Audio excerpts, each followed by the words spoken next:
ടി.ഡി. രാമകൃഷ്ണൻ എഴുതി 2009-ലും 2018-ലുമായി പ്രസിദ്ധീകരിച്ച നോവലുകളാണ് ഫ്രാൻസിസ് എറ്റിക്കോരയും സുഗന്ധി എന്ന ആണ്ടാൾ ദേവനായകിയും. നോവലിസ്റ്റ്, വിവർത്തകൻ എന്നീ നിലകളിൽ ശ്രദ്ധേയനായ മലയാള സാഹിത്യകാരനാണ് ടി.ഡി. രാമകൃഷ്ണൻ. ആൽഫ എന്ന നോവലാണ് അദ്ദേഹത്തിൻ്റെ ആദ്യ പ്രധാന കൃതി എന്ന് വേണമെങ്കിൽ പറയാം.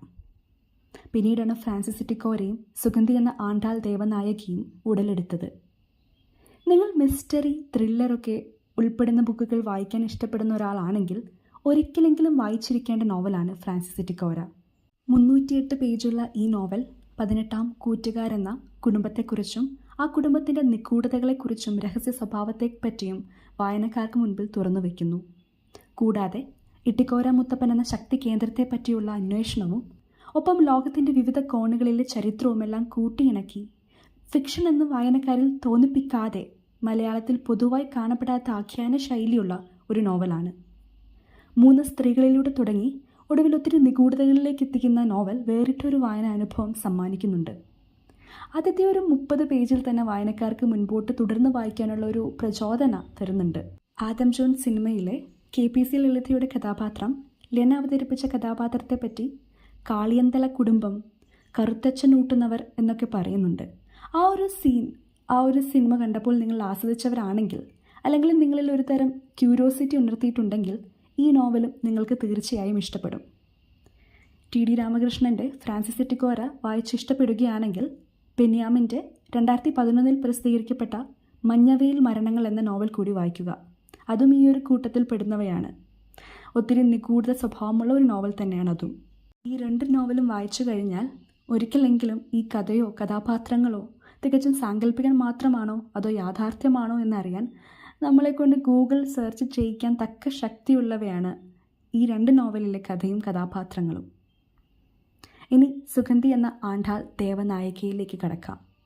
പ്രധാനമായും 3 സ്ത്രീകളുടെ കഥയാണ് ഈ നോവൽ ചർച്ച ചെയ്യുന്നത്. ഡോക്ടർ രജനി തിരണഖാമ, ദേവനായകി, സുഗന്ധി എന്നിവരാണവർ. ടി.ഡി. രാമകൃഷ്ണൻ്റെ ഔദ്യോഗിക ജീവിതം അദ്ദേഹം ചിലവഴിച്ചിരുന്നത് ശ്രീലങ്കയിലാണ്. അതുകൊണ്ട് തന്നെ അത്തരത്തിലുള്ള ഒരു ശ്രീലങ്കൻ ഇൻഫ്ലുവൻസും തമിഴ് ബന്ധങ്ങളും ഈ നോവലിൽ ഉടനീളം നമുക്ക് കാണാൻ സാധിക്കുന്നുണ്ട്. കൊല ചെയ്യപ്പെട്ട ശ്രീലങ്കൻ മനുഷ്യാവകാശ പ്രവർത്തക ഡോക്ടർ രജനി തിരണഖാമയ്ക്കാണ് "നോ മോർ ടിയേഴ്സ് സിസ്റ്റർ" എന്ന വാചകത്തോടെ ഈ കൃതി ഗ്രന്ഥകാരൻ സമർപ്പിച്ചിരിക്കുന്നത്. വിടുതലൈ പോരാട്ടത്തെക്കുറിച്ച് പീറ്റർ ജീവാനന്ദം എന്ന എഴുത്തുകാരൻ ഒരു സിനിമ എഴുതുന്നു. ആ സിനിമയുടെ അകം നോവലിൻ്റെ രൂപമാകുന്ന ശൈലിയാണ് ഈ നോവലിനുള്ളത്. ശ്രീലങ്കയിൽ ജനിച്ച ഡോക്ടർ രജനി ഈഴപ്പോരിൽ ജീവൻ നഷ്ടപ്പെട്ട ഒരു വീരപുത്രിയാണ്. നോവലിൻ്റെ തലക്കെട്ടിൽ പരാമർശിച്ചിരിക്കുന്ന ദേവനായികയ്ക്ക് 1000 വർഷത്തോളം പഴക്കമുണ്ട്. രാജരാജ ചോഴൻ്റെ കാലത്തുള്ളവൾ, തികച്ചും സാങ്കല്പികമായൊരു കഥാപാത്രം. ഈ സ്ത്രീകളെല്ലാം വളരെ ശക്തരും ആഘോഷിക്കപ്പെടേണ്ടവരുമാണ്. അതിനാൽ തന്നെയും 2016-ൽ കേരള സാഹിത്യ അക്കാദമി അവാർഡ് കരസ്ഥമാക്കിയതാണ് ഈ നോവൽ. പ്രകൃതിയെയും സ്ത്രീകളെയും കൂട്ടിയിണക്കി ഒരു എക്കോ ഫെമിനിസ്റ്റ് ആഖ്യാനവും നമുക്ക് ഈ നോവൽ സമ്മാനിക്കുന്നുണ്ട്. ഫ്രാൻസിസ് എറ്റിക്കോരയും സുഗന്ധി എന്ന ആണ്ടാൾ ദേവനായകിയും വായിച്ചു കഴിഞ്ഞാൽ നിങ്ങൾ ടി.ഡി. രാമകൃഷ്ണൻ്റെ ആൽഫ എന്ന നോവൽ തേടിപ്പോകുമെന്നത് തീർച്ചയാണ്. മനുഷ്യാവസ്ഥയുടെ അടിസ്ഥാന തത്വങ്ങൾ അന്വേഷിക്കുന്ന ആ നോവലും തികച്ചും മലയാള സാഹിത്യ ലോകത്ത് വേറിട്ട് നിൽക്കുന്ന ഒന്നാണ്. 12 വ്യക്തികളുമായി ഒരു ദ്വീപിൽ വസിക്കാനെത്തിയ ഉപലേന്ദു ചാറ്റർജി എന്ന ശാസ്ത്രജ്ഞൻ്റെ കഥയാണ് ആൽഫ. വേഷവും ഭാഷയും മറന്ന് അറിവും പരിചയവും വെടിഞ്ഞ് ആദിമ ജീവിതാവസ്ഥയിലേക്ക് സ്വയം പ്രവേശിച്ചുകൊണ്ട് 25 വർഷം അവർ ആ ദ്വീപിൽ കഴിയുന്നു. നോവലിൻ്റെ തലക്കെട്ടിൽ പറയുന്നത് പോലെ മനുഷ്യൻ്റെ തുടക്കത്തിലേക്ക് സഞ്ചരിക്കുവാനുള്ള ഒരു ശ്രമമാണ് ഈ നോവൽ.